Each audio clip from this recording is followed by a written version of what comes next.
Shalom, hello everyone. Hi. Hi. Just going to wait 1 minute so we get to our exact time and we will start.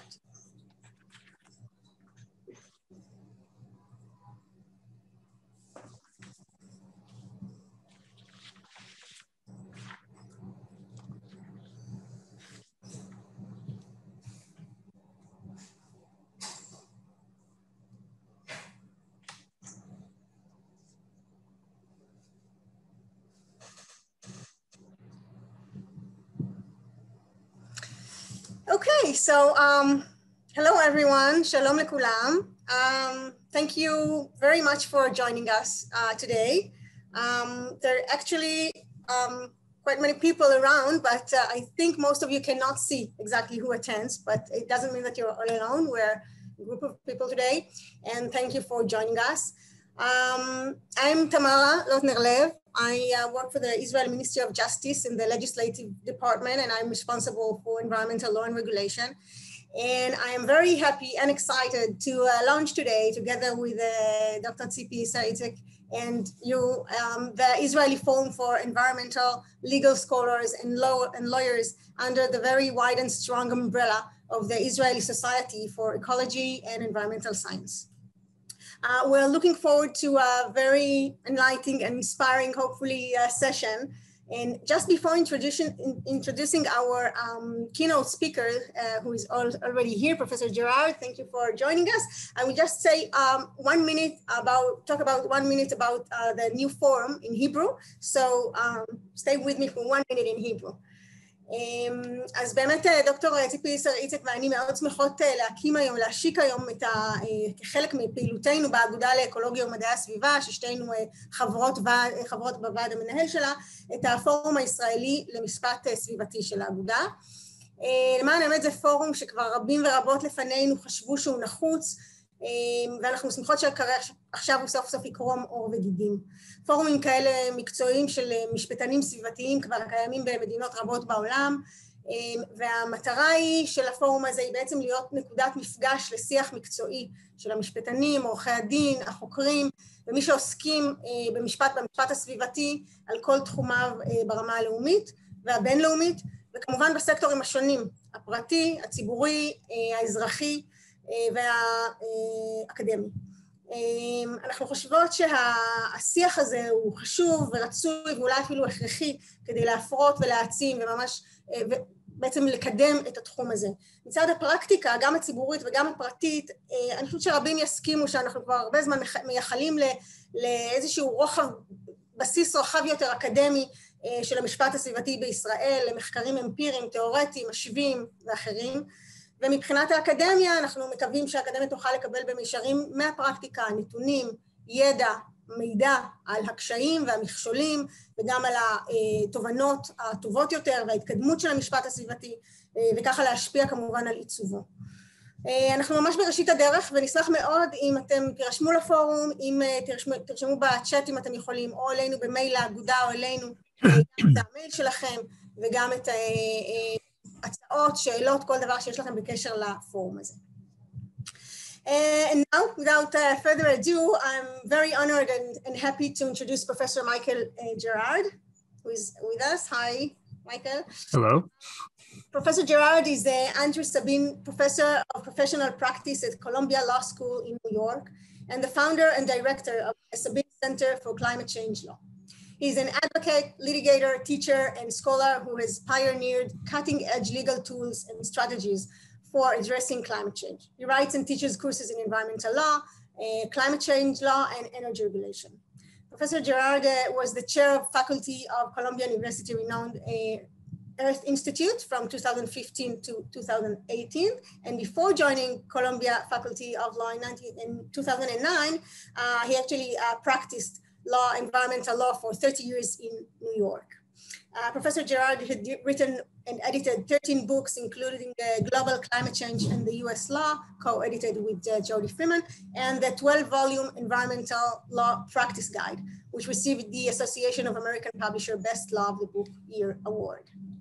Last thing before I give the stage and the screen to Professor Gerard, as I maybe mentioned, you are welcome to write questions in the chat or Q&As, and then we'll pick them at the end of the session and give them to Professor Gerard. Thank you. The stage is yours. Thank you very much. Thank you for that kind introduction. It's a great honor for me to be with you virtually today. I wish I could be with you in person. Let me share my screen here first.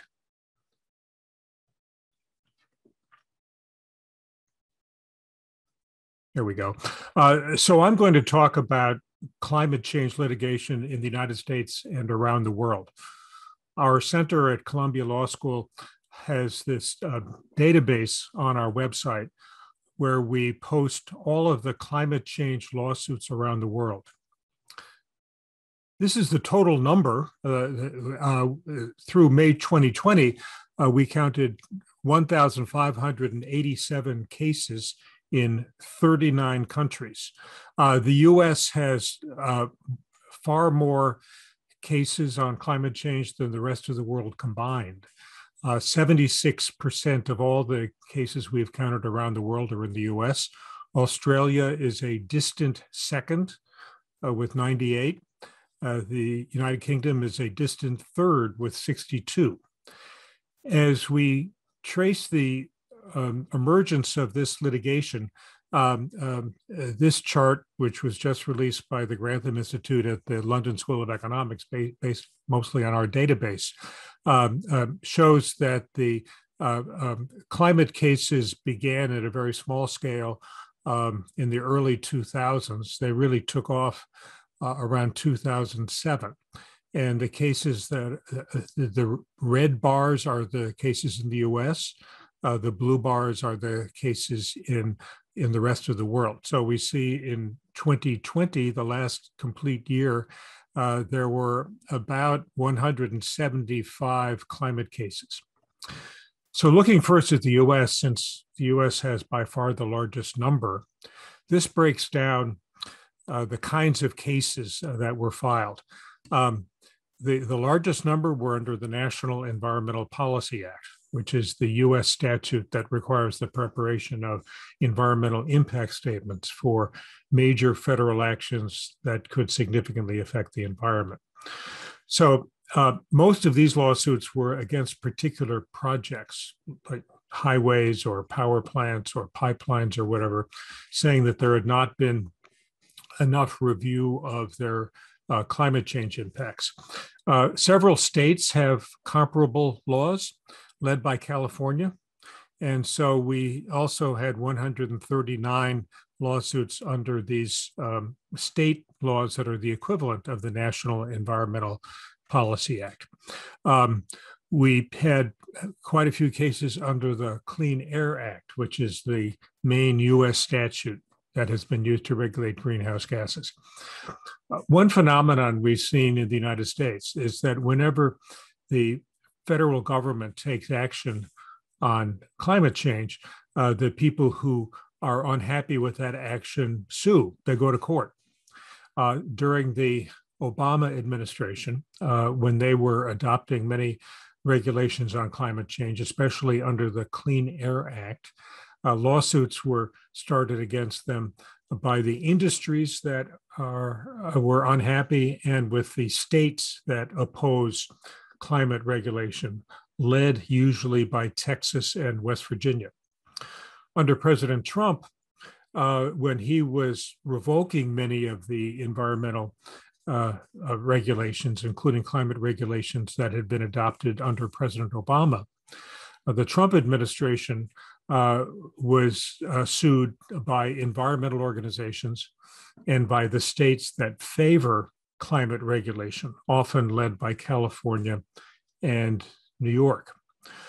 So we have a very large volume of litigation. During the Trump administration, they were not very careful about following the necessary procedures. And many of the actions that the Trump administration took to revoke or to weaken environmental regulations were struck down in court. Now, one prominent line of cases in the U.S. Were cases against fossil fuel companies and electric utilities over climate change. And one of the most important was this lawsuit that was brought by Connecticut and several other states against American Electric Power and several other electric power utilities.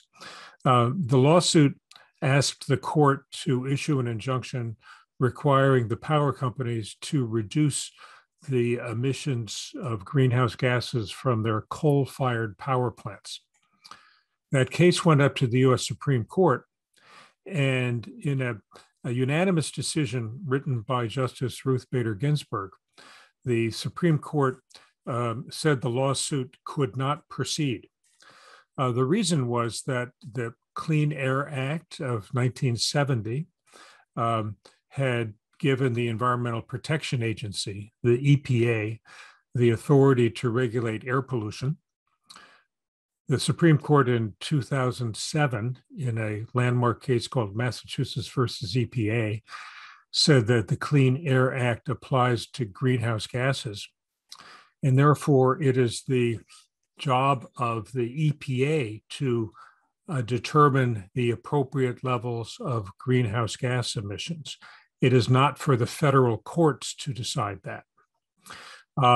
This lawsuit was brought under the federal common law of nuisance, which is a doctrine that is used to fill in gaps in the law in certain kinds of disputes, especially interstate disputes. But the Supreme Court here said there was no gap in the law, that the EPA had the authority to regulate greenhouse gases, and it was not for the federal courts. So they threw out that lawsuit. There was another lawsuit pending at the same time brought by a village in Alaska that was endangered by the melting ice as a result of climate change. So the village sued ExxonMobil and several other fossil fuel companies seeking money damages. The village wanted to relocate to a different place. So they sought the money to allow them to move. But the court, this is the Ninth Circuit Court of Appeals, said that the rule of the American Electric Power case, which I just talked about, that was about injunctions, but they said it also applied to money damages. These cases left open the question of whether state common law nuisance could be used. They said federal common law nuisance is not available, but they left open the question of whether state common law theories could be used. Beginning in 2017, we saw a lot of lawsuits filed. There are now about 20 of them filed in courts, mostly state courts around the country. These are lawsuits mostly brought by cities and states against fossil fuel companies. Exxon is a defendant in all of them, and these other major oil companies and others are defendants. And they are saying that the cities and states are damaged by sea level rise and various other impacts, and they are seeking money damages to prepare for the impacts of climate change, to build seawalls and other measures to adapt. Almost all of these cases have been held up over a procedural fight about whether they belong in federal court or state court. The plaintiffs would rather be in state court. The defendant fossil fuel companies would rather be in federal court because they think that if that's where they are, the cases are more likely to be dismissed under the American Electric Power versus Connecticut case. So one of these cases went to the Supreme Court, and in May, the Supreme Court issued a procedural decision that did not talk at all about the merits of the case, but just left for further argument about this question of whether they should be in federal court or state court. So these procedural fights are probably going to continue for another year or two before we have a final decision on where they are. If any of these cases do go forward, they mostly rely on a series of studies done by this fellow, Richard Heady, and he has studied the history of fossil fuel extraction, coal and oil and gas, traced them to the companies that dug up the coal and oil and gas, and also their predecessors, calculated the greenhouse gas emissions that were caused by burning that coal and oil and gas, and it's come up with charts like this that allocate the greenhouse gas emissions to the various fossil fuel companies that dug up the coal and oil and gas. So if the cases ever go forward, this kind of information will be presented. I'm sure it will be very hotly contested. There will be a lot of litigation about this. There will also be litigation about where does responsibility lie. I mean, the oil, the direct emissions from the oil companies are not very large. They have refineries and so forth, but the emissions actually come from mostly motor vehicles that are made by motor vehicle manufacturers and then driven by all of us. Likewise, with the electric power companies, the coal companies dig up the coal, but then the coal is burned by the power companies, and we use the electricity. So where along that chain does liability attach? Those are questions that, if these cases go forward, will have to be addressed. Another theory that is used in many of these lawsuits against fossil fuel companies is the idea of false information, false advertising, false public statements. Some of these companies are accused of having put out false information, denying climate change, denying their role in climate change. This chart shows the corporate promotion advertising by the major U.S. oil and gas companies. And so several lawsuits focus on this issue. One lawsuit alleging corporate deception on climate change went to trial. That was a lawsuit brought by the New York State Attorney General against ExxonMobil. The Attorney General said that ExxonMobil had violated the New York State securities laws by putting out misleading information about climate change. And New York State lost that case. The court said that the Attorney General of New York had not proven the case, that Exxon had lied in a way that deceived investors. So far, there have been no cases anywhere in the world holding fossil fuel companies or anyone else liable for climate change. No money damages had been awarded. And there had been no court decisions finding fossil fuel companies responsible generally for climate change until a very important decision that was issued in May by a court in the Netherlands. This court in The Hague in the Netherlands found that Royal Dutch Shell was partially responsible for climate change, and ordering it to reduce its emissions of greenhouse gases 45% by the year 2030. And very significantly, the court said this applied not only to the operations of Shell, like its refineries, but also to the use of its products, to the use of the gasoline and diesel and other fuel that Shell produces. So Shell is now under this order.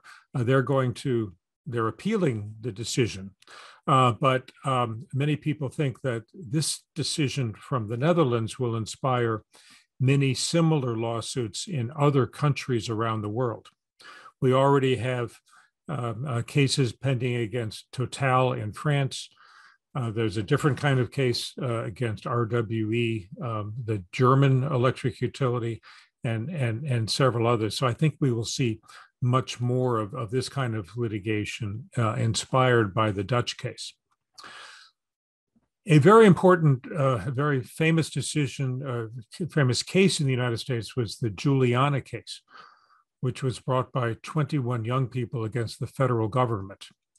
And this case, this is from their complaint, they asked the court to order the defendants, the federal government, to prepare and implement an enforceable national remedial plan to phase out fossil fuel emissions and draw down excess atmospheric carbon dioxide so as to stabilize the climate system and protect the vital resources on which plaintiffs now and in the future will depend. So this was an ambitious lawsuit seeking broad relief, mostly brought under the public trust doctrine, an old doctrine based on the Justinian Code in ancient Rome, that the federal government has a duty to protect certain public resources.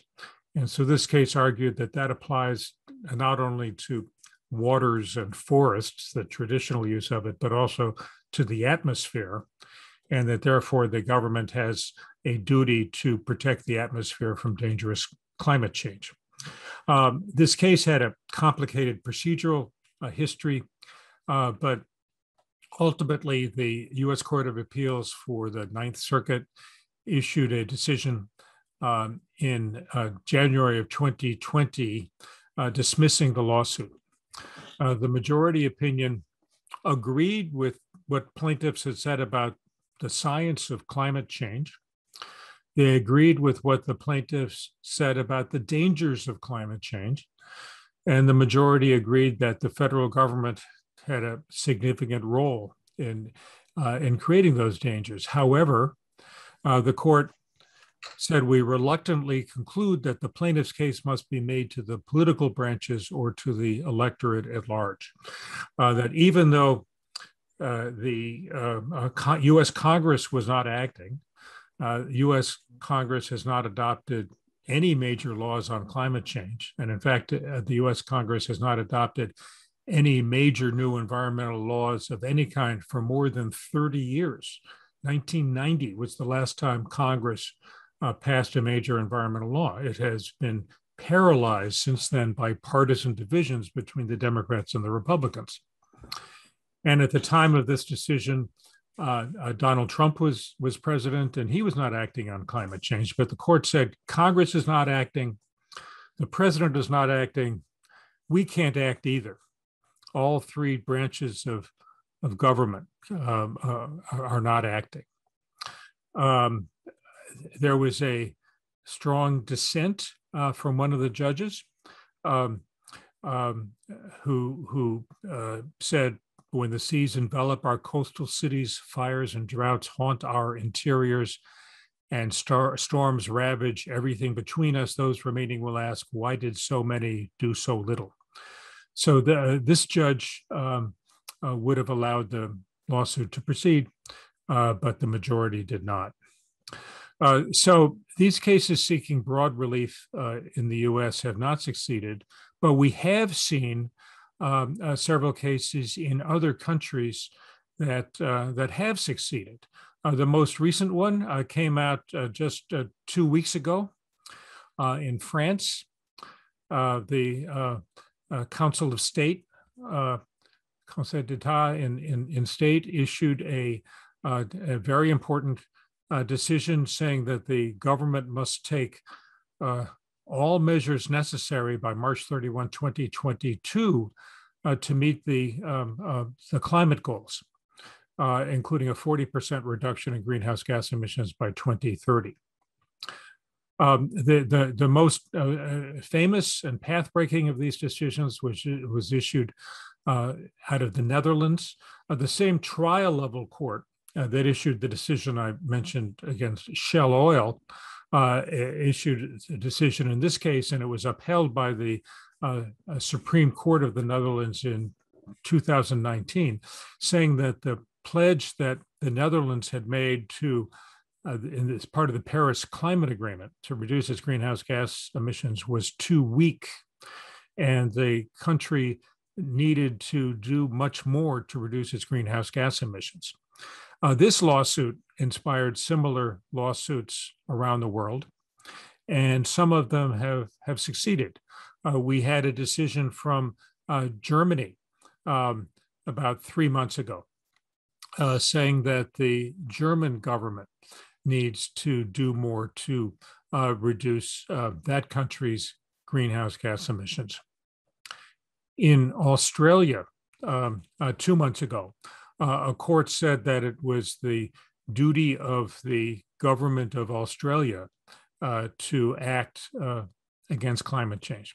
This case arose in the context of a permit for a proposed coal mine. The permit had not yet been granted. The court said that the permitting agency, when deciding whether to grant the permit for the coal mine, must consider greenhouse gases.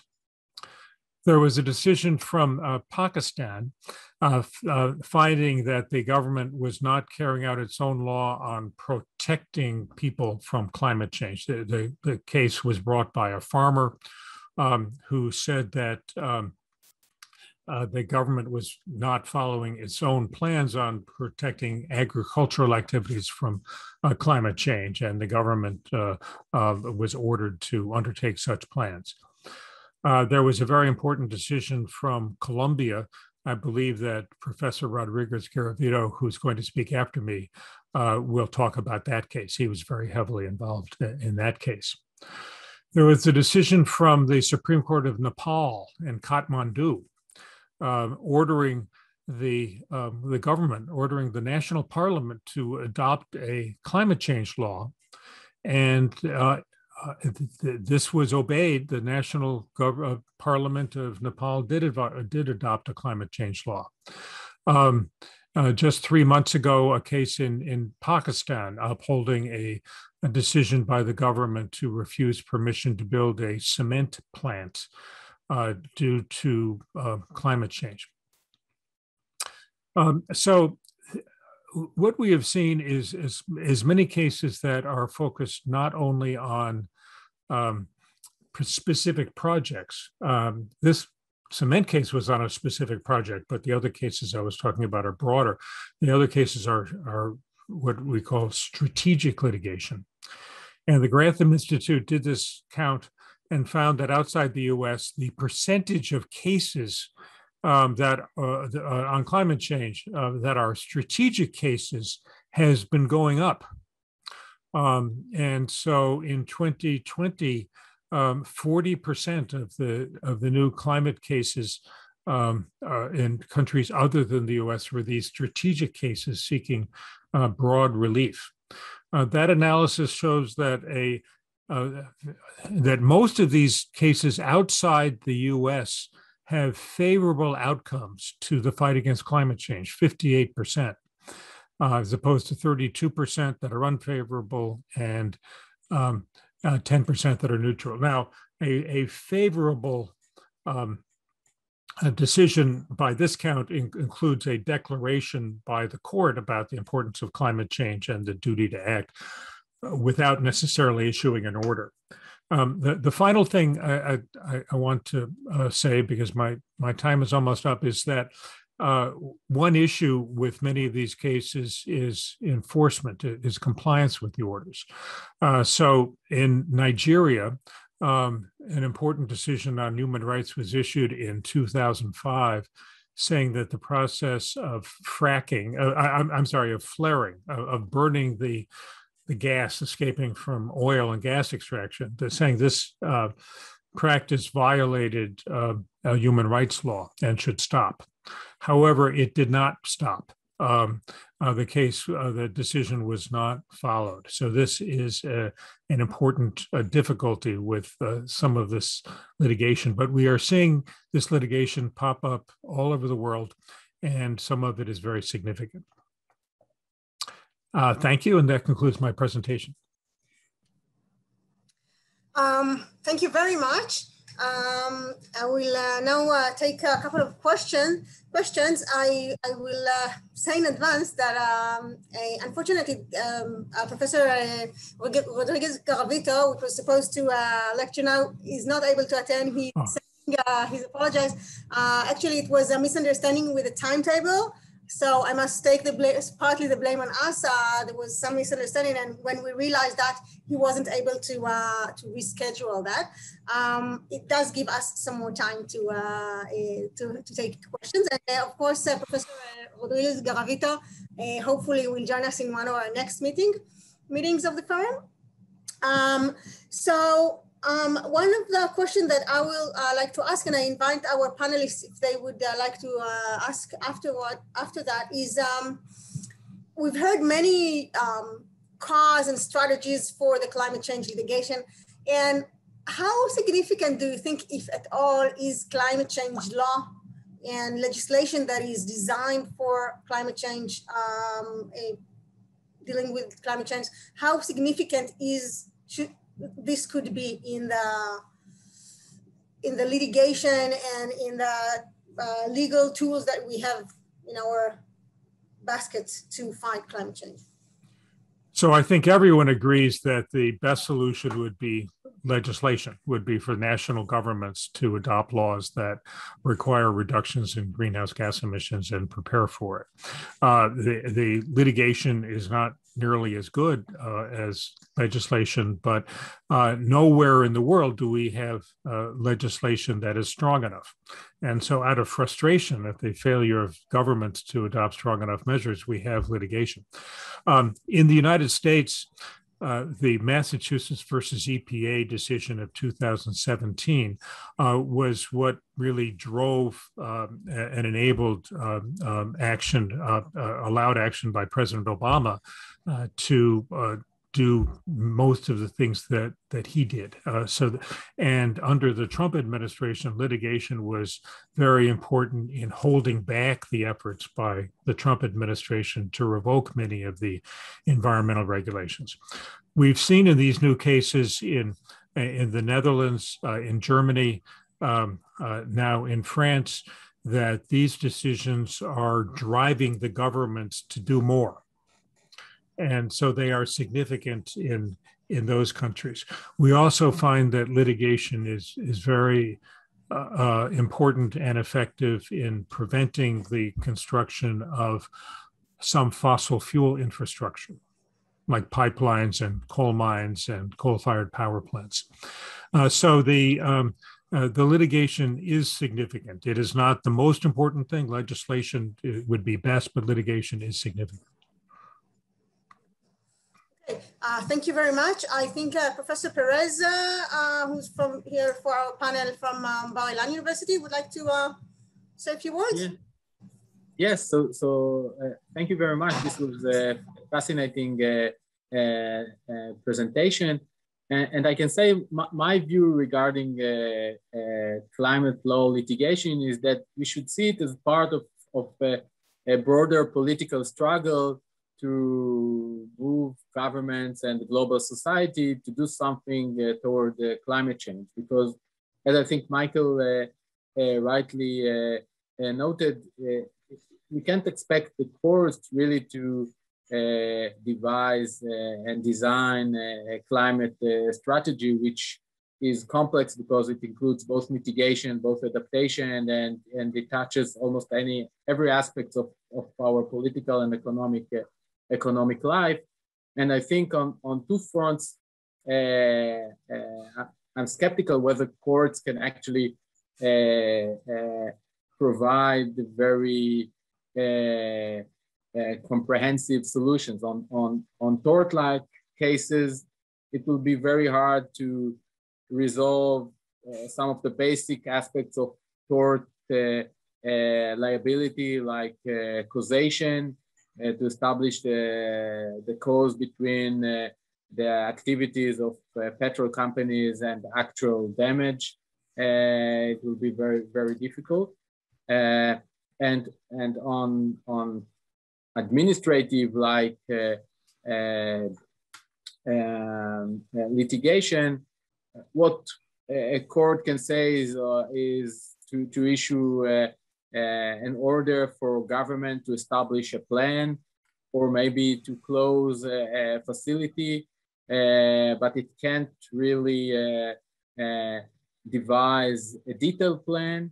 And even if a government fails and fails to comply with the court order, the court doesn't really have anything it can do when the government fails to comply. And we know it perfectly well from Israel that the government does it quite often, and nothing happens. But if you view this climate litigation as part of a political struggle, then I think it could have a very important role, really by forcing the politicians to do something. And I think politicians in many cases are like to be forced.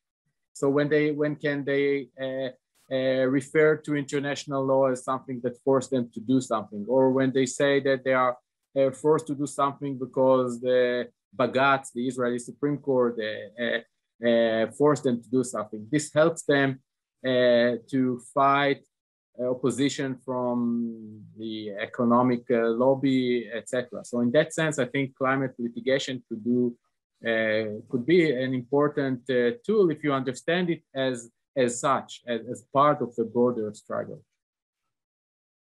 Yeah. Thank you. Let me just make two very small comments. We've seen in the cases in both Germany and the Netherlands that those governments are obeying the law. Certainly, that would not be the case in every country, but at least they're doing that. And the issue of causation is very important, but the science is developing rapidly, and it's called attribution science, and it is becoming much easier to attribute specific extreme weather events to climate change and to greenhouse gas emissions. Yeah, but let me be more specific. You have to say that by extracting petrol from the earth, the company itself has not yet caused, as you mentioned, has not done any damage by itself. So there are certain intervening factors in the ultimate emission. So I think, I don't know, I think you will have to relax some of the basic principles of tort law, which of course courts are free to do. They're always interpreting law and changing it, but we are kind of stretching the traditional tort law in order to impose liability in that way, which is fine, but we have to know what we're doing. Yes. Yeah, thank you. So if continuing this tension between the government's obligation to rule, but it doesn't always do that and regulate, and the court's limits, what kind of, and that's another question from the audience, what kind of downsides and can you recognize from the legal procedures, if at all? Does it sometimes lead basically courts to make decisions that will actually take us backwards because there is not enough legislation? Do you see that also happens? So far, we have not seen decisions by courts very often that interfere with action on climate change. An exception is some of the challenges to U.S. government action. So one of the major regulations that the Obama administration issued was called the Clean Power Plan, a set of regulations to reduce the use of coal to generate electricity. In 2016, the U.S. Supreme Court halted the implementation of the Clean Power Plan. They didn't explain why, but probably because the statute, the Clean Air Act, was unclear, was ambiguous about whether EPA could take its action. So we have seen some that important interference. But otherwise, we have not seen the courts really get in the way of action on climate change. Okay, Tami Ganot from the environmental organization would also like to refer or ask you something before yes. we. Thank you, Tamara, and thank you, Professor Gerard, for, again, a fascinating and very enlightening presentation. And it's really, I think, one of the most exciting fields of law right now, because we actually see the reality being made as we speak. I'm actually interested in how you view the relations between the litigation and the decision made thus far by various courts and the conduct of industry, because I understand, and you mentioned how it impacts states and countries to act more strongly. But I wonder whether you've assessed and you've looked into how it impacts risk evaluation, risk management in industry. Because on the one side, you can see cases, and as you said, it's being appealed by like the Shell company, which really is sort of a mini earthquake in the land of industry. And then there are cases like that are ruled down, like the New York case, which could have also been a huge change, and then it might take back. So whether you see the court's decisions having an impact, and in industry and outside of industry, how do you assess the cross-border impact of such cases? Because we know international law is very soft and has its challenges. It's very hard to enforce. It's very hard, and it's mostly a tool, an instrument, rather than actual law that you need to abide. So I was wondering whether you think that these cases made under national law, under national circumstances, do they have an impact cross-border, especially when you're talking about big international industries, but also local industries in areas that, in countries that do not have such a ruling yet, like in Israel. So what's the broader impact of such things? So I think in terms of the impact on industry, I think the sector that is most affected is the financial sector. I think the financial sector has become very concerned about the potential liability impacts of these lawsuits, and also the transition risk, the fact that the combination of the litigation and, more importantly, legislation and political pressure is leading to a transition away from fossil fuels toward renewable energy.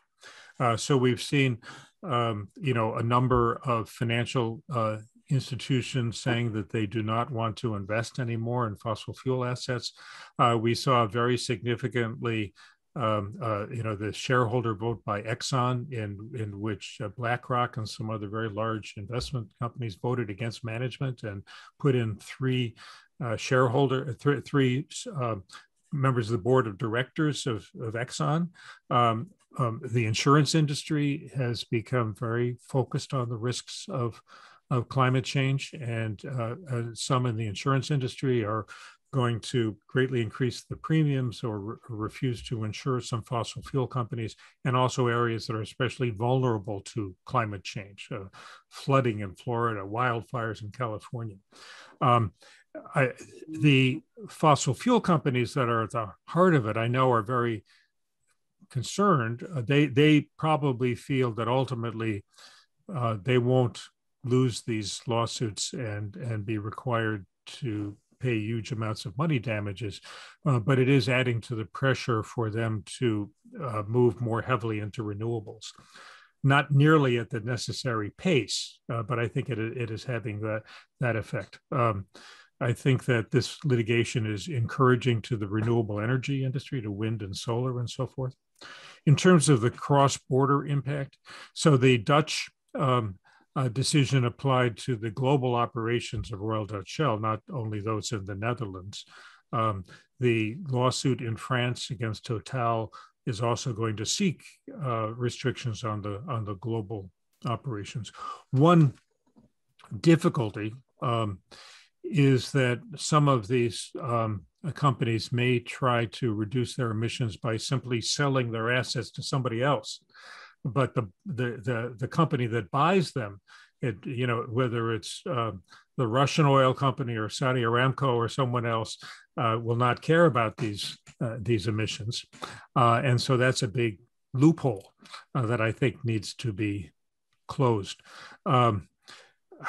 These lawsuits also inspire other lawsuits. As I said, the decisions from the Netherlands, both the Agenda case and the Shell case, are inspiring other lawsuits. So in that way, they can have a global impact. Hey, thank you very much for, again, fascinating talk early in the morning back in New York. So first of all, I really want to thank you. We're now going to move on to our panel. It's going to take place mainly in Hebrew after we've discussed that. So I'm sorry for that, but thank you. And I would thank you. Thank you very much. And I move on to my colleague, Dr. Tzipi Isar-Itzik, to continue and take aboard this panel. Thank you very much. תודה רבה. טוב, אז קודם כל אנחנו נעבור לעברית, ומיד לטובת מי שיצטרף אלינו לשלב הזה של הדיון, אנחנו גם נעשה איזושהי תמצית של הרקע המצוין שנתן לנו פרופסור ג'רארד.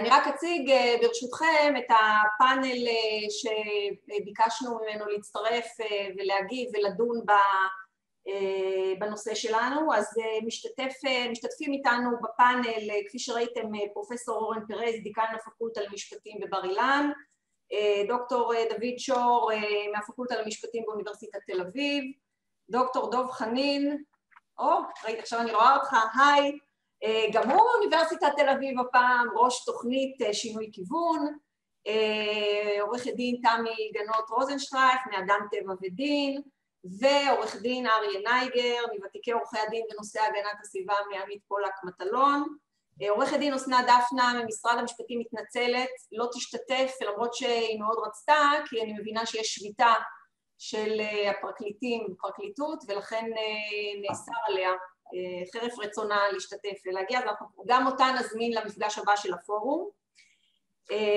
ולפני שאנחנו נעבור לפאנל, אני ככה אציג איזושהי תמצית של הדברים שלטובת אלה שמצטרפים אלינו כרגע, ואני רואה שמצטרפים אלינו, ואני מאוד שמחה, זה מאוד משמח אותי שיש עניין בדיון משפטי, בדיון על משפט סביבתי במסגרת האגודה לאקולוגיה, ואני בהזדמנות זו גם מזכירה ומזמינה מי שמעוניין להצטרף לפורום, לרשום את שמו או בצ'אט או באימייל של האגודה, ואנחנו כמובן נמשיך ונהיה פה בקשר, כפי שתמרה אמרה בפתיחה.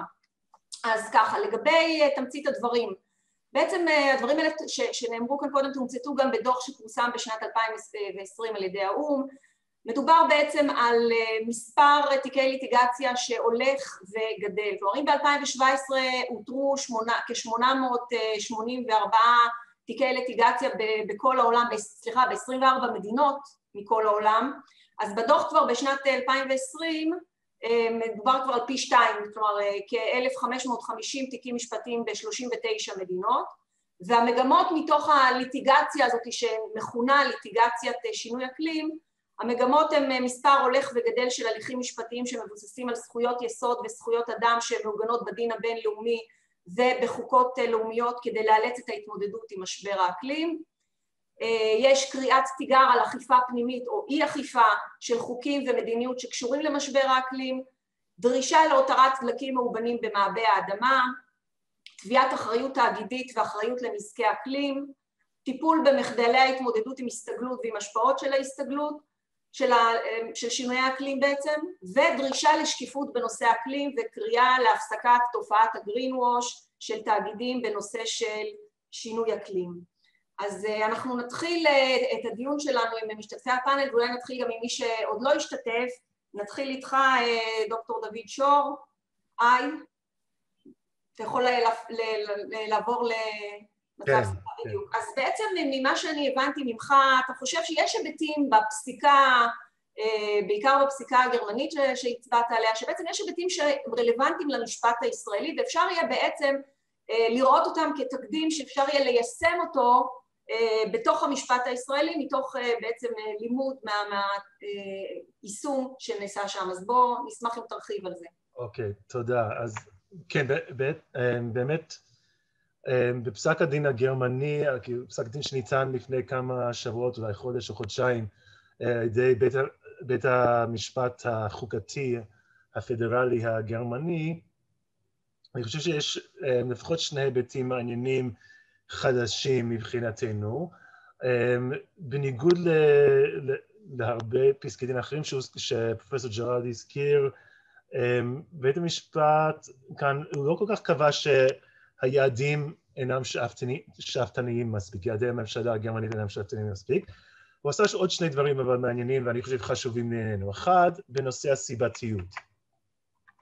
והוא הרחיב מאוד אני חושב, את הגדרת הסיבתיות, כמו שאורן הזכיר, הסיבתיות היא אחת המכשולים הרציניים, לא רק ליטיגציה בתחום הנזיקי, אבל גם בתחומים אחרים. כלומר, אם רוצים לבקש צו, גם בתחום המשפט הציבורי, נגד הממשלה או נגד גוף אחר, בית המשפט ירצה לדעת שהצו באמת יפתור את הבעיה, אחרת אין מה לתת את הצו.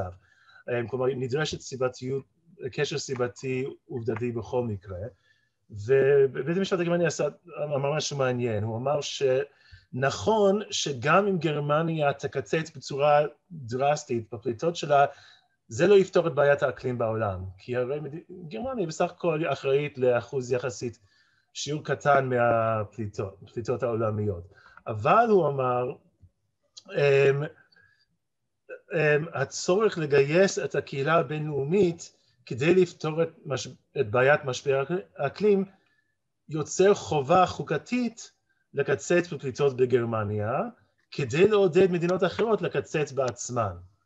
כלומר, הוא מודה בזה שהקיצוץ של עצמו לא יפתור את הבעיה, אבל הוא אומר, אם גרמניה לא תקצץ, אז גם מדינות אחרות לא יקצצו. וכלומר, הוא מכיר בבעיית הפעולה המשותפת המוכרת לנו כבר הרבה שנים, שלכל מדינה אין תמריץ לפעול. כדי לפתור את הבעיה הזאת, אנחנו צריכים להתחיל, ואם אנחנו לא נעשה משהו, אז גם האחרים לא ידעו שהם לא עושים כלום, ולכן יש קשר סיבתי. כלומר, עד שגרמניה לא תפעל, אז אי אפשר לצפות ממדינות אחרות שהן יפעלו. אז אני חושב שזה מאוד מעניין, זה חשוב לענייננו, אני חושב לא רק לליטיגציית שינוי האקלים, אלא לליטיגציה סביבתית באופן כללי, שתמיד, כמעט תמיד, בעיית הסיבתיות היא בעיה, היא מכשול מאוד גבוה שצריך לעבור אותו. זה נושא אחד שאני חושב שהיה מאוד מעניין ותקדימי וחשוב. הנושא השני, שהוא גם, אני חושב, תקדימי, הוא שבית המשפט הגרמני אמר, יש חוק אקלים בגרמניה, בית המשפט לא יכול לקבוע שהחוק אינו שאפתני מספיק. כלומר, בסופו של דבר יש שיקול דעת למחוקק הראשי לקבוע מהן היעדים הסופיים. אבל הוא אמר, הדרך שבה המחוקק בחר לסרטט את תוכנית הקיצוצים אינה חוקתית. ולמה? כי היא בעצם, כמו המחוקק שם, כמו המחוקק אצלנו, כמו הממשלה אצלנו, וכמו הרבה מאוד ממשלות, בעצם המדינה דוחה את ההחלטות הקשות לעשורים הבאים.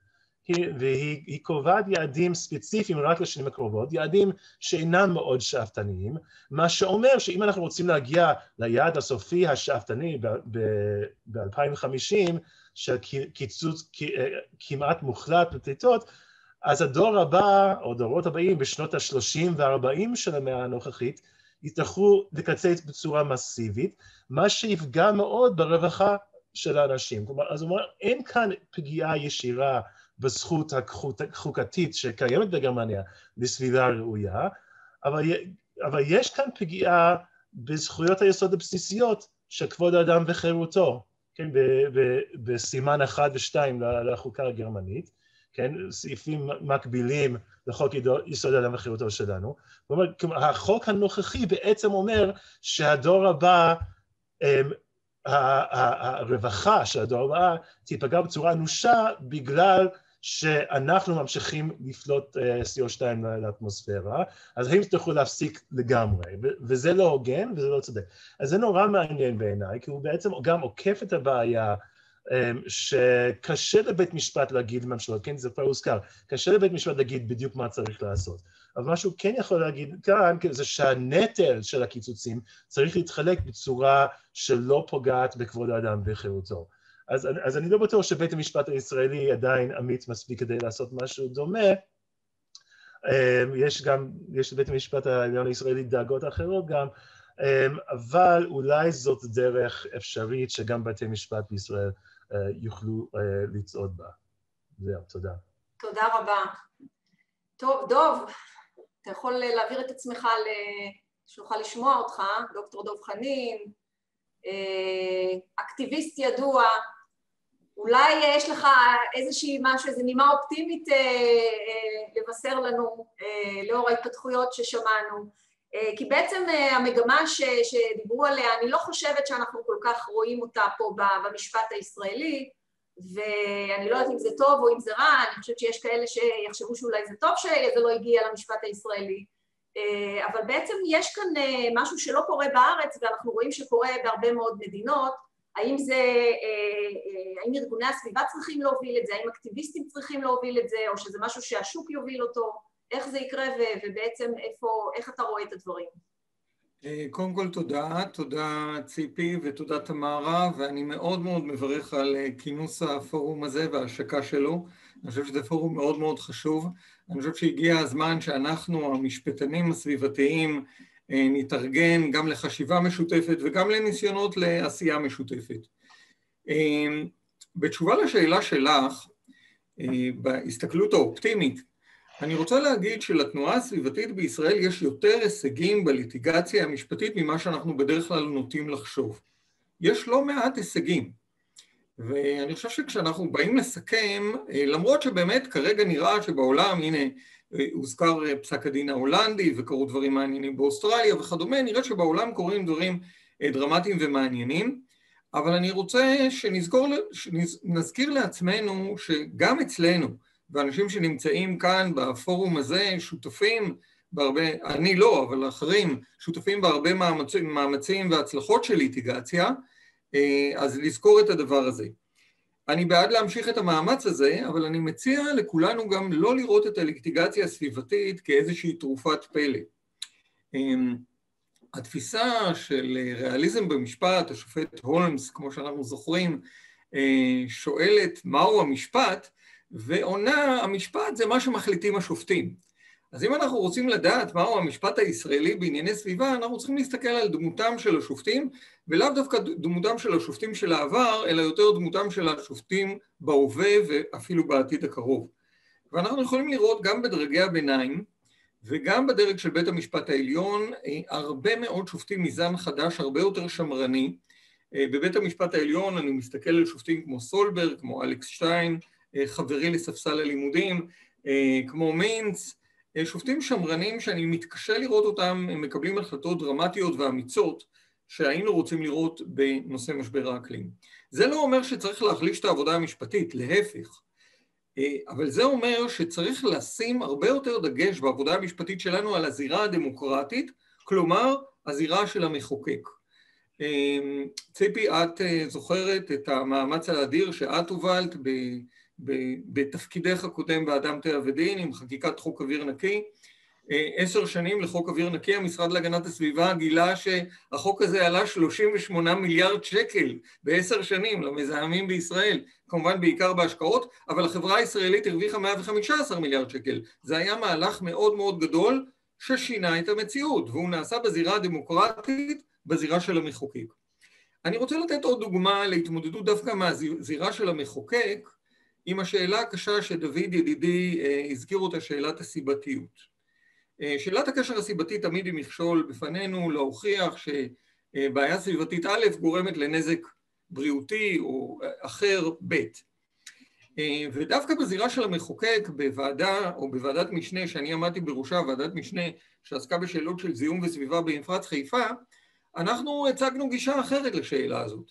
אנחנו אמרנו שכשמדובר בשאלות של מדיניות ציבורית, קשר סיבתי לא נדרש.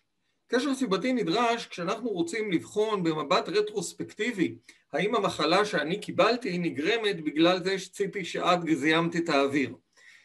אז צריך קשר סיבתי, כי אחרת אני לא יכול לבוא אלייך בטענות. אבל כשאנחנו באים לבחון את השאלה מה המדינה עושה, איזה דברים היא מקדמת, איזה דברים היא מאפשרת, מבחן הקשר הסיבתי איננו רלוונטי. זו הייתה עמדת ועדת המשנה לענייני תכנון ובנייה במפרץ חיפה. אנחנו קבענו שהמבחן הרלוונטי בשאלות של מדיניות סביבתית חייב להיות מבחן של זהירות מונעת. אם יש משהו שמסכן חיים של בני אדם, אז חובה על המערכת הציבורית למנוע אותו. ראו את מה שקורה היום במשבר הקורונה, כן?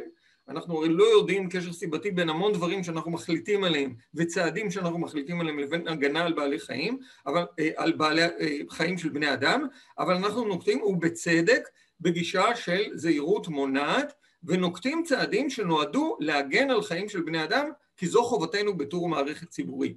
אני חושב שהגישה הזאת, שדווקא הגיעה מהמחוקק ולא מבתי המשפט, היא מפתח לעבודה שלנו בתחומים האלה, ואני מציע לכולנו לשים לב לא רק לבתי המשפט, אלא גם לזירה הפרלמנטרית. תודה דוב, אתה כמובן מצטנע לגבי חלקך בחוק אוויר נקי, אבל על זה נדבר בהקשר אחר.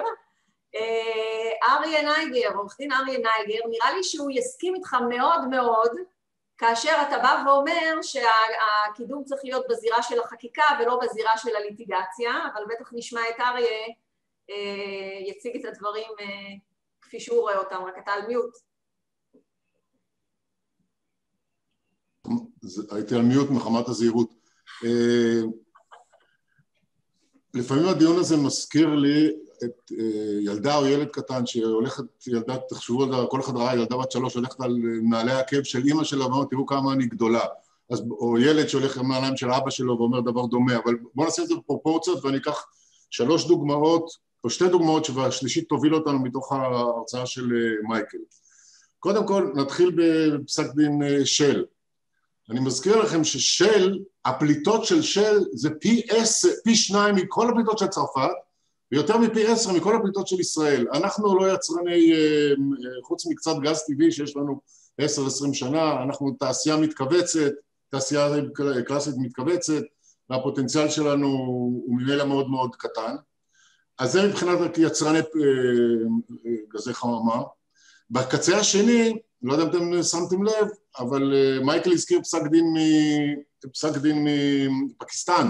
עכשיו, זה נורא מעניין, בפקיסטן יש ליטיגציה סביבתית מאוד מאוד מאוד מפותחת, הם מקדשים את עקרון הזהירות המונעת, מסיבות שאני לא חושב שכל כך לכבודם, הטענה היא שאנחנו מדינה, אגב זה אני מצטט מפסק דין, אנחנו מדינה מפגרת כמה מדעית, אנחנו לא יכולים להרשות את עצמנו לקחת סיכונים, ופסק דין לגר מתעסק בסיטואציה שהיא שונה ממה שאנחנו מכירים בכלל. אם של מדבר על מיטיגיישן, לגר, שזה אותו חקלאי שמייקל דיבר עליו, מתעסק באדפטיישן, כי מה אומר החבר לגר, בחור בן 25 בסך הכל, הוא אומר, כשאני רוצה לגדל משהו, אני לא מצליח כי יש בצורת, שנה אחרי זה אני רוצה לקצור, אני לא יכול כי יש שיטפון, ופקיסטן היא באמת אחת המדינות שסובלות הכי הרבה מנזקי ההתחממות הגלובלית, זה לא מקרה שלנו. עכשיו, זה לא מקרה של ישראל. כל מה שאמרתי עכשיו מתייחס אך ורק לדבר אחד, לשאלה האם יש סיכוי או מה הסבירות של ליטיגציית אקלים תהיה משמעותית בישראל. זה הכל, אני לא מתייחס בכלל לשאלה אם ישראל צריכה לנקוט באמצעים או לא צריכה לנקוט באמצעים, משום שכל הדוגמאות שנתתי הן דוגמאות שבהן הצורך מביא אותנו לבית המשפט. עכשיו, אבל אני רוצה, קודם כל אני ממש מצטער שאוסנת לא פה, כי מה שאני רוצה להגיד עכשיו זה מתייחס לעמדת המדינה בהקשרים אחרים. אבל רגע נחזור קודם למייקל. הוא סיפר לנו על הסיפור של פסק דין, לא פסק דין, ההליכים בעניין ג'וליאנה. זוכרים? ג'וליאנה. עכשיו, ג'וליאנה זה אומנם נפסק בינתיים. זה הלך לאיזושהי פשרה ובית המשפט לא הכיר בזכות, אבל בארצות הברית ישנה מגמה, ישנה גם חלק גדול מההליכים מתבססים על הטענה שלמדינה יש חובת אמון, זה נקרא public trust, או המדינה היא public trustee. זה גם הייתה טענה שעלתה בג'ואנה, ולמרבה הצער, או לצערם יותר נכון, בארצות הברית זה לא תופס, מכל מיני סיבות, בגלל שזה לא אפשר להכיל את דוקטרינת ה-public trustee על הממשל הפדרלי, או בגלל שזה לא חל על האטמוספירה, יש מלא סיבות שזה לא חל. עכשיו, למה אני מצטער שאסנת לא פה? כי את בטח סקרנית לדעת למה. ובכן, מעשה שהיה כך היה, אדם פגע בעבודה בשונית אלמוגים, גרם נזק לאלמוגים, המדינה, הפרקליטות, ואסנת עמדה מאחורי ההליך הזה, הגישה תביעה נגד מי שגרם את הנזק, ולנזק שלהערכתם נגרם לציבור ב-300,000 שקל. אני מזכיר, לא תובענה ייצוגית, תביעה אזרחית רגילה. מה פתאום המדינה רוצה כסף על משהו שנגרם לציבור? מדוע? כי אנחנו נאמן הציבור. ומה קורה עכשיו? יפה. דרך אגב, אני חושב שהטענה היא לא נכונה, אבל נניח לזה כרגע. אבל זה מה שהמדינה חושבת. מדינת ישראל חושבת שמגיע לה כסף למדינה, לא לאזרחים, לאוצר המדינה או לתקציב של רט"ג, כאשר מישהו פוגע בנכס טבע או בסביבה.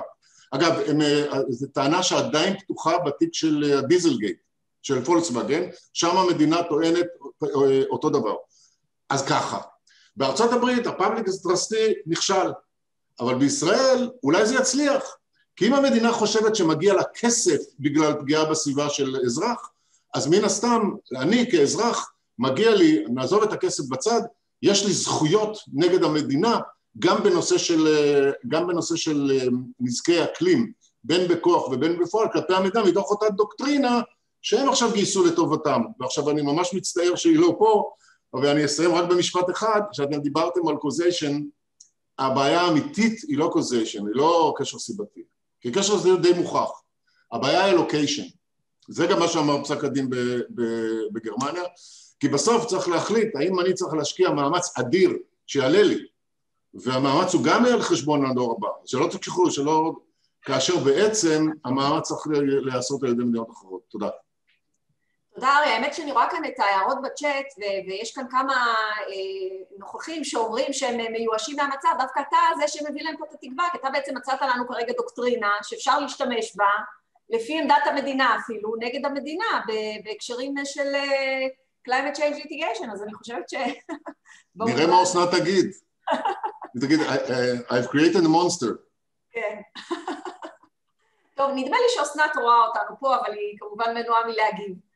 אסנת שומעת הכל והיא תגיב כשהיא תוכל. תחינה של שביתה, אתה יודע. טוב. אסנת תגיב בהזדמנות שהיא תמצא לנכון. זה גם תשובה טובה. אוקיי. טוב, אז נעבור לתמי, כי בכל זאת, ואני אשאיר אותך אורן לסוף, למגיבים בסוף הסבב הזה, ואחר כך נעשה סבב נוסף קצר, אבל תמי, אני חושבת שזה הזמן לדבר קצת על נושא של חוק האקלים, שעדיין אין לנו, בעצם איך ליטיגציית אקלים היא בעצם תלויה, או איך בעצם חוק אקלים הוא מנוע של התפתחות, מנוע להתפתחות ליטיגציית אקלים, וכמה מילים גם על תפקידם של ארגוני הסביבה. בכל זאת, תמי, את יודעת, אי אפשר פטור בלא כלום. לא רוצה פטור בלא כלום, פטור פטורה. אוקיי, אני אתחיל, תודה ציפי, אני אתחיל רגע באמת מהנושא אבל של חוק אקלים, שאגב, גם זה חלק מתפקידם ומהנושאים שעל שולחנם של ארגוני הסביבה, כמו שבחוק אוויר נקי שדוב ציין ובאמת התחיל שם לתורכו, וזה קורה גם בחוק האקלים עכשיו, אנחנו רואים את זה קורה באותה מידה. העניין הוא כזה, אנחנו מסתכלים על באמת פסקי הדין בעולם, וללא ספק יש משמעות מאוד מאוד גדולה לעיגון חוקי של הזכויות שעליהן אנחנו מגינים. בראש ובראשונה, ואנחנו יש בלא מעט, לא בכולן, אבל בלא מעט מהמדינות יש עיגון של הזכות החוקתית לסביבה ראויה, לסביבה בריאה. ומרגע שהזכות הזאת מוגנת, כבר אפשר, זה כבר כמו המשפט החוקתי בארץ, אפשר באמת בצורה הרבה יותר אפקטיבית. ולכן יש משמעות מאוד מאוד גדולה לזה, אבל נאמר, החוק הוא לא חזות הכל, זאת אומרת, זה מאוד חשוב שיהיה חקיקה, היא מסבירה את זה, היא מסבירה קודם כל את ההתנהלות של הרגולטור בנושא, של המדינה בנושא, והיא מייצרת גם ודאות לשוק, אני חושבת, של לאן אנחנו הולכים, ומה הדרך של הולכים, מסדרת את המנגנונים.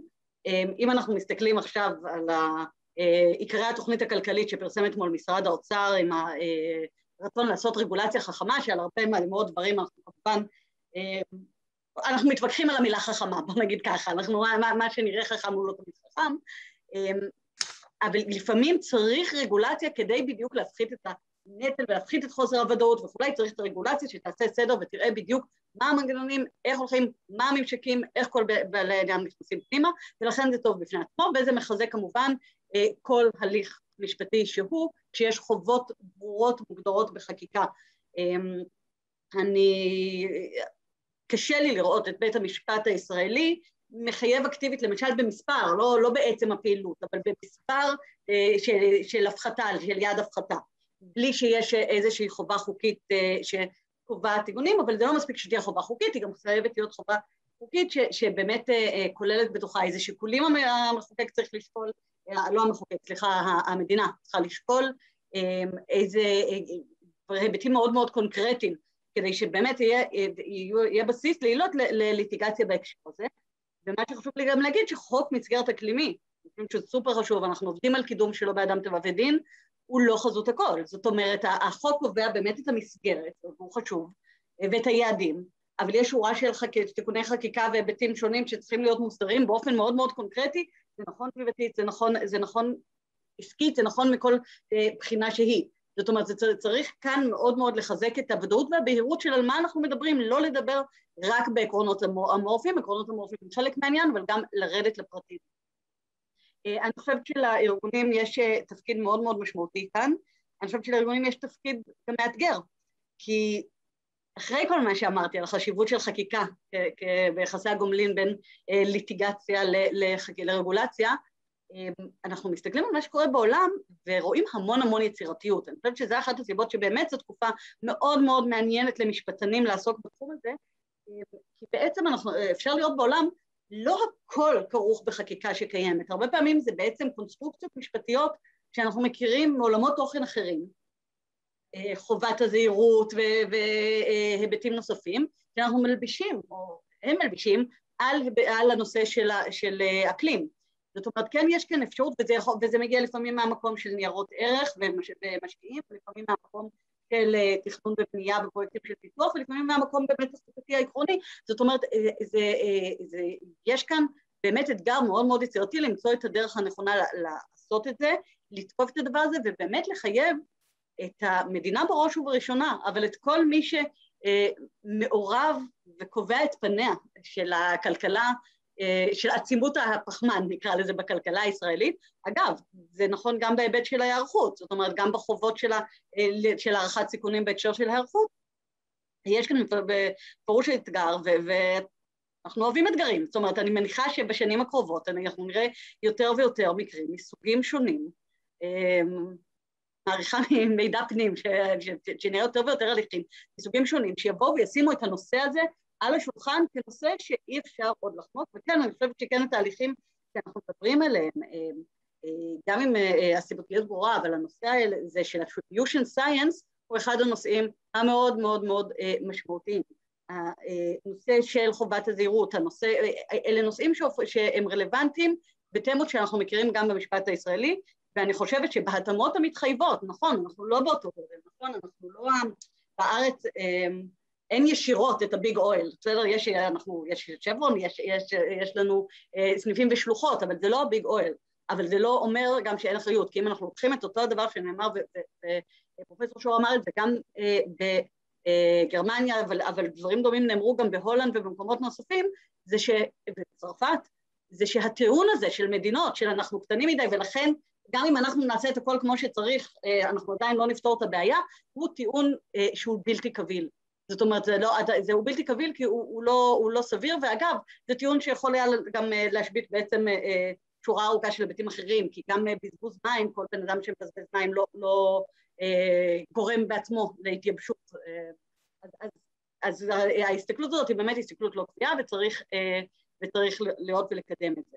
הדבר האחרון שאני רוצה להגיד, וזאת נקודה שכן חשוב לשים על שולחן, ואולי אם אני אתייחס לה יותר בסבב הקודם, כי אני לא רוצה לתפוס את כל הבמה ליותר מדי זמן, זה שהליטיגציה היא כלי מאוד מאוד חשוב, לא רק כדי לייצר את הסיכונים ולייצר ודאות ולדחוף את המדינה לפעול בצורה אחראית יותר, אלא היא גם כלי קריטי לקידום הנושא, וזה מה שרואים בצורה בעיניי הכי חזקה כשמסתכלים על תיקים בעולם, לקידום הנושא של צדק, כי כשאנחנו, חייב להיות לנו כל הזמן בעוד, כשאנחנו מדברים על שינוי אקלים ועל משבר האקלים, אנחנו מדברים על תופעה של חוסר צדק סביבתי, חברתי, בכל מובן שהוא משווה. זאת אומרת, ברמה הכי בסיסית, מי שכשל, מי שגרם למחדל, מי שגרם לפליטת גזי חממה, הוא לא אותו אחד שישלם את המחיר הכי גבוה והכי מהיר. שוב, כן, כולנו משתמשים, אבל אנחנו מדברים כאן באמת בתמונה הגדולה. יש כאן איזשהו חוסר צדק שבכמה מובנים, גם במובן החלוקתי הבסיסי, גם במובן הבין-דורי, גם במובן הבין-מדינתי, וליטיגציה אחד הכלים המשמעותיים כדי לנסות לקדם את הצדק הזה ולהגן על זכויות האזרח, בין היתר גם הזכות לשוויון. תודה, תמי. ואורן, אתה אחרון בסבב הזה, אתה גם על מיוט, אז כן. אז כשאנחנו מדברים באמת על הליטיגציה של שינוי אקלים, אנחנו מדברים על סוגים, כמו שראינו, סוגים שונים של הליכים, גם בתחום המנהלי, כנגד גופים שלטוניים, גם בתחום האזרחי, כנגד תאגידים וגופים שיש להם השפעות סביבתיות כאלה ואחרות, גם כמובן הליכי אכיפה פליליים, זאת אומרת, יש הליכים מסוגים שונים, ובאמת המגוון הוא מאוד רחב. הייתי רוצה לשמוע ממך איך אתה רואה, זאת אומרת, איך בסופו של דבר אנחנו עתידים להתקל בזה במשפט הישראלי, באיזה צורה הדבר הזה ייקלט אם בכלל במשפט הישראלי, ובאיזה מהזירות יש לזה יותר התכנות. אני חושב כשמסתכלים על המשפט הישראלי, אני חושב שהמישור המרכזי נראה לי יהיה המישור המנהלי, יותר מהמישור הנזיקי, ואני חושב שפה צריך להבחין בין אדפטציה למיטיגציה, ובעיניי דווקא האתגר הכי גדול של ישראל היום הוא לא במיטיגציה, אלא דווקא בהכנה של ישראל לשינוי האקלים בהקשר של אדפטציה, כי אני חושב שפה כישלון שלנו כמדינה לתכנן נכון את העתיד יגרום הייתי ממש משתמש במינוחים של אסון לאומי, כי אם אנחנו, קצב הריבוי של המדינה יישאר כפי שהוא עכשיו, והתהליך האורבניזציה יימשך, תכנון לא נכון של הערים, ככה שאי אפשר יהיה לחיות בהם בטמפרטורות מאוד גבוהות, ותכנון של מערכת תחבורתית לא נכונה, יגרום ממש לאסון, ואני חושב שבמובן מסוים, גם המשרד הגנת הסביבה וגם משרדי ממשלה אחרים צריכים לשנות את הפוקוס. אני רואה את הדגש ששמים במשרד הגנת הסביבה על מיסוי פחמן, וככל שאני אוהב את הרעיון של carbon tax, שזה מאוד נחמד, ואני מלמד את הסטודנטים שלי על שזה אחד מהאינסטרומנטים הרגולטוריים החשובים ביותר, זה לא האתגר המרכזי שלנו. האתגר המרכזי זה לתכנן נכון את הפיתוח של ישראל, כדי שזה לא יהיה פה היום ונורא לחיות, וזה ממש האתגר המרכזי שלנו היום כישראל, ואני חושב שזה לא מקבל פוקוס מספיק בזירה הציבורית היום, עד כמה זה קריטי לנו. תודה אורן. טוב, לא נשאר לנו עוד הרבה זמן, אני אולי רק אסתכל קצת, קודם כל המשתתפים שלנו מוזמנים להעלות שאלות בצ'אט, אני כבר מקריאה למשתתפי הפאנל את ההערות שאני כרגע רואה אותם. קודם כל דלית דרור מהמשרד להגנת הסביבה עוד תגיב בזמן הנכון, בזמן ובמקום הנכון, שימו לב, זה אריה זה למה שאתה אמרת. יש לנו כאן התייחסות לשאלה, לא הגיע הזמן להגיש בג"ץ נגד המדינה על זה שאין לנו עדיין חוק אקלים. ומה עוד ראיתי כאן? הייתה כאן עוד איזושהי שאלה, פספסתי כאן משהו? תמרה, את רואה משהו שאני...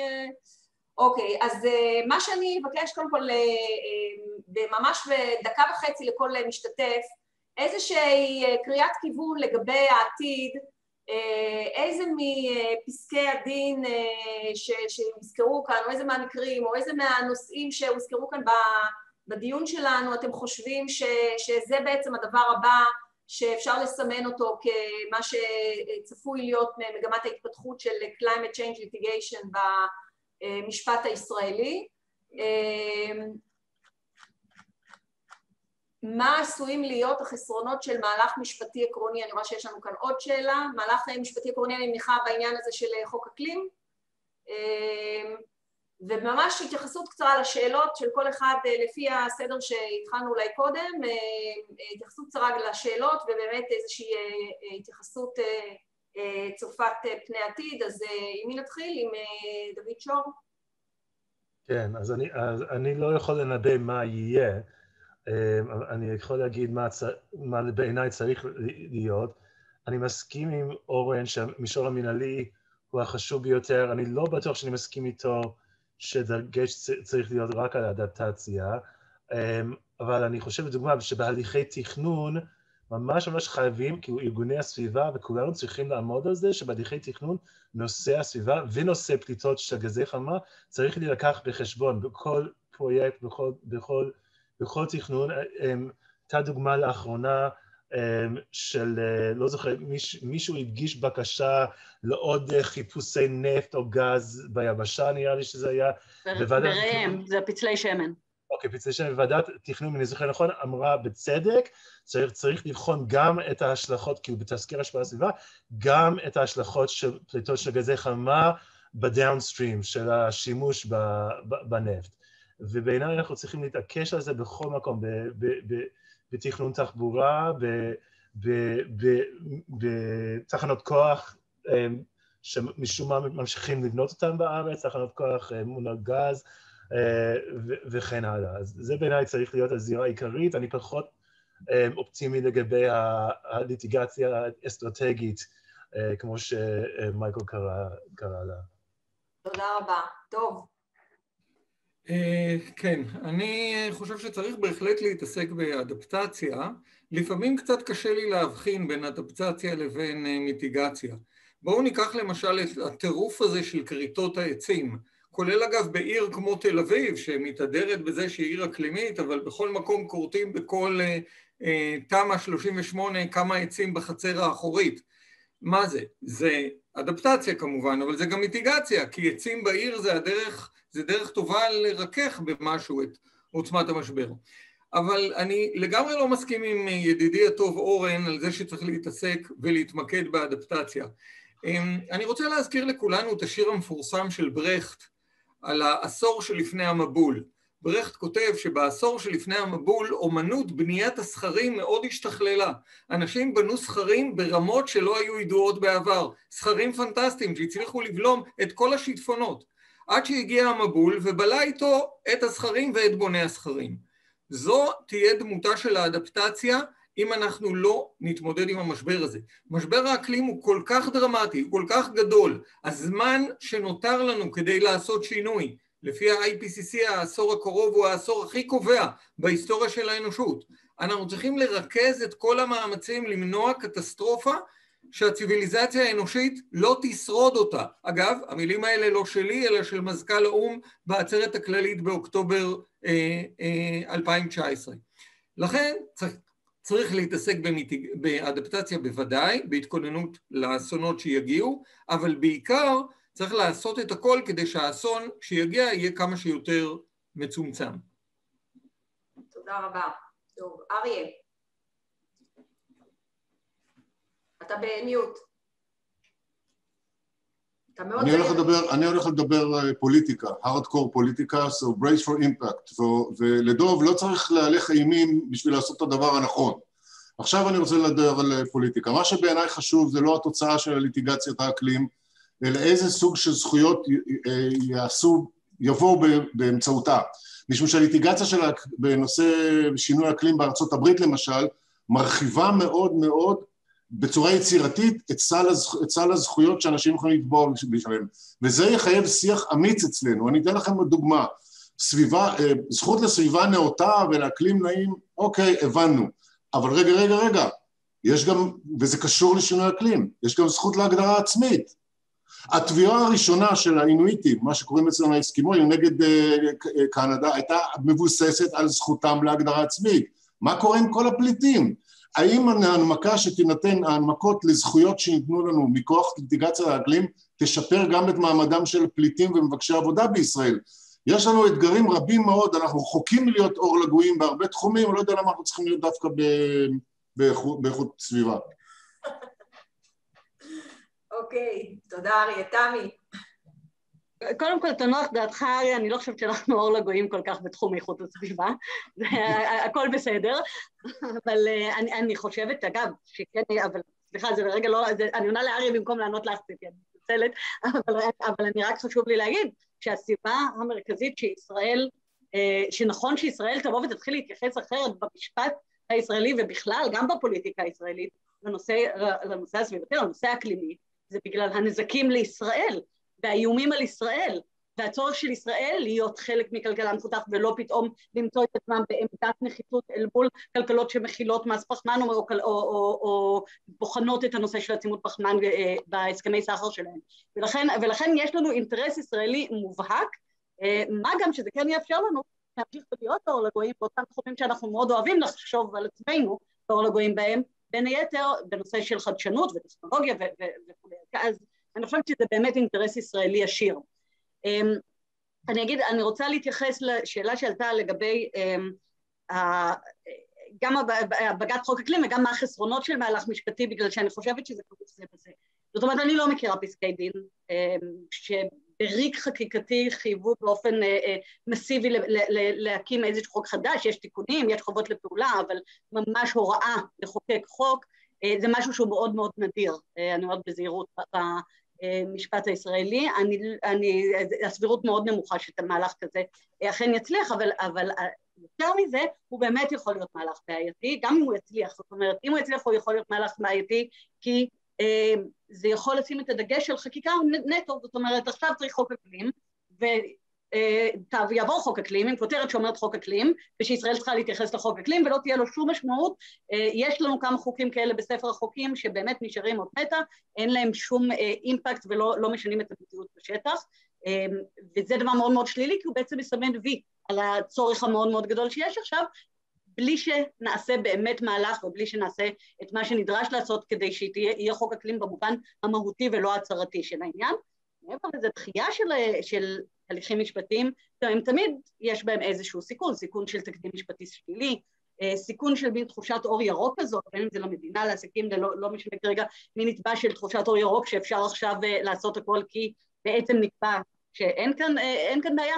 אני לא חושבת, אני לא רואה את בית המשפט משאיר פתח כל כך רחב באמת לתחושת אור ירוק כזאת, אבל יש כאן בהחלט סיכונים, ולכן צריך להתנהל בצורה חכמה, ולזהות את אותם מקומות שמדברים עם ההלכה המשפטית הקיימת ועם החקיקה שיש לנו, ושזה הבסיס לתביעות בנושא המאוד מאוד חדש. זאת אומרת, הנושא הוא כל כך חדש, שאני חושבת שזה סופר מאתגר גם לייצר קונסטרוקציה משפטית חדשה, וגם לייצר את עולם התוכן החדש. אנחנו צריכים להשתמש בכלים שיש לנו, ויש לנו כלים כאלה. ובהקשר הזה זה מוביל אותי, כשאני מסתכלת על העתיד, אני רואה בעיקר הליכים שקשורים גם לזכויות מוגנות כמו שוויון, וגם למהלכים ספציפיים, אני מצטרפת פה לקודמיי בפאנל, למהלכים ספציפיים שמנוגדים למחויבות, בין אם היא פורמלית, או בין אם היא הצהרתית, או בין אם היא נגזרת מהמשפט הבינלאומי של ישראל לחוסן אקלימי, נקרא לזה, שזה בעצם כולל גם את האדפטציה וגם את הליטיגציה, וכן, זה גם בהליכי תכנון, אבל גם בהליכים משפטיים נגד מהלכים כאלה, נגד פרויקטים שמבוססים על דלקים פוסיליים. חיה ארז הזכירה פה בתגובות את העתירה המאוד חשובה שלהם בהקשר של פתיחת הים לחיפושים של המכרז. אז באמת יש פה מהלכים ספציפיים, אני חושבת שאנחנו רואים גם בעולם אגב שהרבה פעמים אלה הפסקי דין שמצליחים, אלה המהלכים שמצליחים. אני כן רוצה רגע רק להגיד עוד משפט אחד, שהדבר הכי חשוב, אחד הדברים הכי חשובים, זה לעצור תהליכים שמנסים לעשות מעקף, הזכרתי לפסול גם הקשר של רגולציה חכמה, אבל שרוצים לעשות מעקף לצורך, להיבטים סביבתיים, להיבטים אקלימיים, ובעצם להגיד, רגע, בכלל אל תשקלו את זה. זאת אומרת, כמו היוזמה עכשיו לחדש ולהאריך את הוותמ"ל, כמו היוזמות של ועדה עוקפת בתחום ממש לסיים, כי תכף תופסים לנו בחדר פה בזום, מצטערת. אני ממש מתנצלת, אבל קודם כל תודה רבה, זה היה דיון מרתק, אנחנו כמו שאתם רואים עצרנו באמצע ועוד אפשר להמשיך ולדבר, ואני רואה כאן את דלית, את כותבת דברים מאוד נכונים, ובאמת צריך להמשיך את הדיון הזה בזירה של הכלים הפיננסיים והכלים הכלכליים, כי משם בהחלט תבוא הרבה מאוד עזרה והרבה מאוד יכולת לקדם את התהליך בצורה הנכונה, כלומר כשסביבה וכלכלה הולכות יחד, זה כמובן תמיד הדרך המוצלחת ביותר, ואני ותמרה כמובן נמשיך ונעדכן אתכם, אנחנו נאסוף כאן את כל הפרטים של כל הנוכחים פה ואנשי הקשר, אנחנו נמשיך כמובן לעדכן בדיונים דומים ובהמשך פעילויות, אנחנו נשמח לקבל עוד הצעות ועוד רעיונות, אבל תודה רבה, זה באמת שיח מקצועי, מעניין ומרתק, ושמתם לב שלא הייתה כאן אלימות מילולית, אפשר לדבר גם בלי להתלהם, וזה בכלל חידוש מרענן בימינו אנו. תודה רבה ותודה לאגודה לאקולוגיה, שבאמת אין כמוה עם צוות לעניין, ובאמת ועידה נהדרת. להתראות. תודה רבה לכולם, בהצלחה לנו. תודה רבה, להתראות. כל הכבוד.